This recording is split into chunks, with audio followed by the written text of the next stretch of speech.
Welcome back to the channel, everyone. My name is Paul, and you're watching Roads and Rails Hobbies. And in the past, about a year and a half, I got into Hot Wheels collecting. Now, I went down that rabbit hole of most collectors. They start out as trying to buy everything and trying to chase the super treasure hunts and the treasure hunts and the chase cars and all that stuff. And it's too much, guys. It really is. But I decided to go a different route. I decided to just get what I want, which I think is a much more healthy approach to collecting Hot Wheels. And with that being said, I finally pulled the trigger and I joined the Red Line Club right before Christmas. And I ordered my first two Red Line cars and they showed up today. Here are the two Red Line Club cars that showed up today. The first one is the Pagani Hyara R. Not sure if I'm pronouncing that properly or not, but hey, you know what? It's a Pagani, so it's got to be cool, and it's a supercar, which is, well, super cool. And we also picked up the Dodge Power Wagon.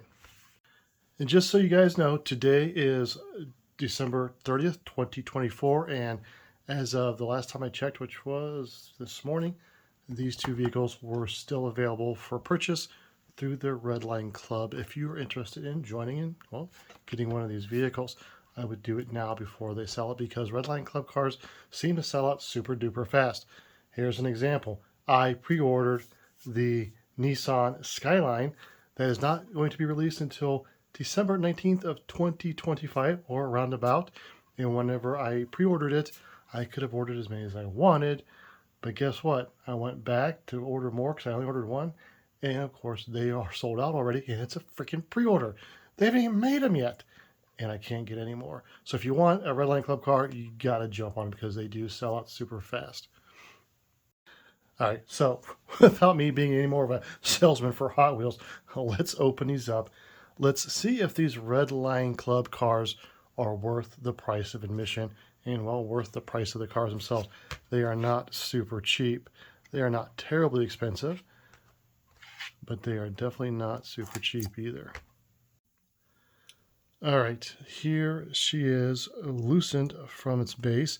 And just so you know, be careful when you get one of these and take them off. You know, of course, you need a little itty bitty Phillips screwdriver.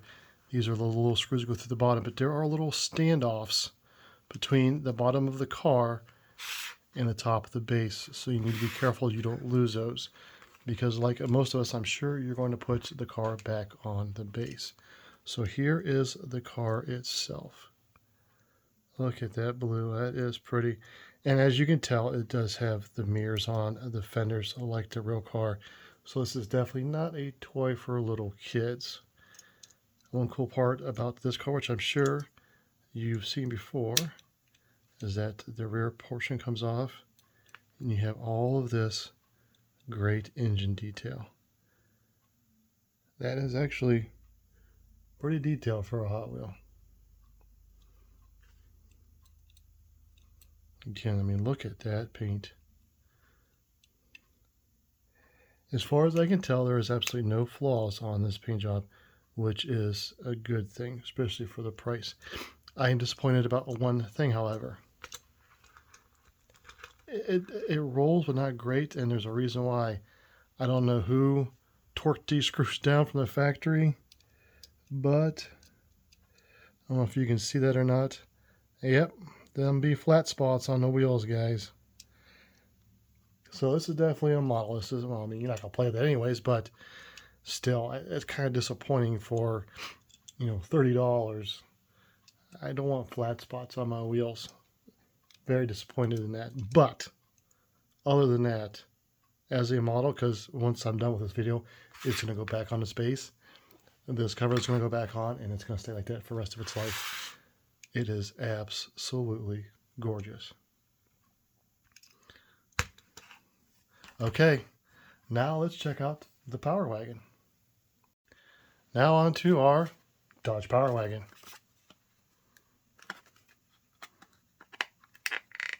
I must say, I love the packaging of these. It's like, you feel like you're getting something super special, which, I mean, you are, but it just seems even more special. Oh, don't rip this, please, come on.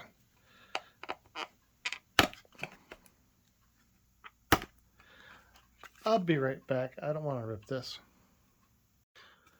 That was a bit of a pain, but we got it and we didn't rip it. So let's open her up. Oh, this nice green color. Oh, it's kind of textured. That's like this one here is really super slick and smooth. And this one here is like a matte finish. 1964 Dodge Power Wagon. And it gives you a little bit of a history on the back of them. Is this one too? Yep. They both give you history. I did not notice that. I guess I should have mentioned that. Let's go back to the Pagani real quick. Here, free screen it and you can read it. Boom. Okay, now we're back to our Dodge. Yeah, this is pretty cool, guys. Red Line Club car. Ah, that's just so awesome. Okay, let's open her up. Oh, wow.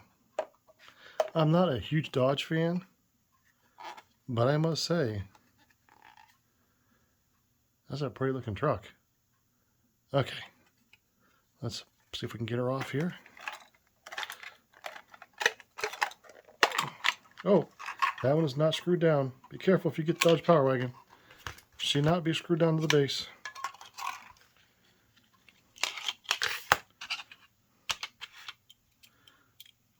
Here she is. Boy, is that ever a pretty, pretty green.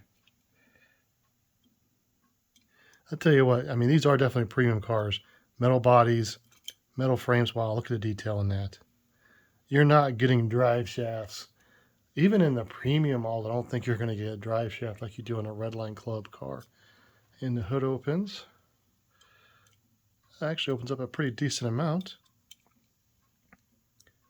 Again, this is pretty awesome detail. I don't believe that's the standard engine for this. Let's see if it says on the back here. Nope, it is not the factory engine. This is a 413 wedge motor that was put into this. So this is kind of like a combination of old and new.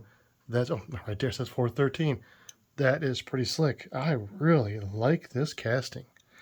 I love the matte roof, the matte paint on the hood, and this green. Oh boy. And it says right there, I don't know if I can come into focus. No Hemi. Yeah, that's awesome. Love it. Let's see how this one rolls.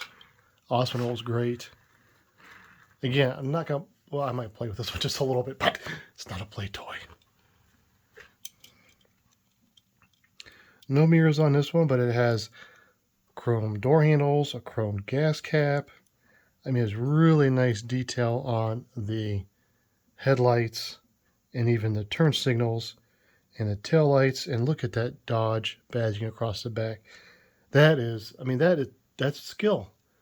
I mean, I know these are done by machines, but setting up that machine to make that tampo like that takes skill. That's not something that's going through mass production, I can tell you that. And just the frame, you got your axles and your pumpkin, and oh my goodness gracious. Listen, I like that Pagani, but like I said, I'm not a Dodge guy, but boy, oh boy. This is a pretty sweet looking ride. Now that we have taken a close look at the Redline Club cars, is it worth the price of admission? Now, to become a Redline Club member, it is $9.99 a year. And then you have the option, the ability to buy these Redline Club car only, member only cars, which are not super cheap. But they're right in line with like Mini GTs, Kaido House, your higher end diecast cars. Is it worth it? I think it is. Now, I know there's complaints out there because I did a lot of research before I joined about the fact that there are bots out there buying up the good stuff and that there are scalpers out there buying up the good stuff. You know what? You're going to have that with anything that's worth having. You're going to be competing with people that you really just can't compete with to get the really good stuff. But to be able to get cars like this for the prices of Tarmac Works, Mini GT, was it N64, those companies, but these are Hot Wheels, which, you know, Hot Wheels have been around for a very long time. And to get the detail and almost, I want to say, the handmade aspect, the look of these cars, I definitely think it's worth the $10 a year to be a Redline Club car member. You get more than just the ability to buy cars. You get to belong to the Redline Club forum to talk to other club members, which, I mean, I'm probably not going to use it, but you never know. But you also get to vote on upcoming projects or what you want to see, which that's pretty cool. I do like that option. But the fact that I'm able to get this quality of a Hot Wheel for the price of, a Kaido House or Mini GT, maybe just a little bit more than that, is definitely worth it to me. So I hope you like these cars. I hope you like this video. If you did, don't forget to subscribe. Don't forget to leave me a comment. Let me know what you think about the Dodge or the Pagani. Which one's your favorite? Let me know if you think being a Redline Club member is a worthwhile endeavor. And give me a thumbs up, guys. Do not give me a thumbs down. That's just hurtful. Thumbs up only, guys. With that being said, as always, thank you for spending your time with me. God bless and take care, everyone.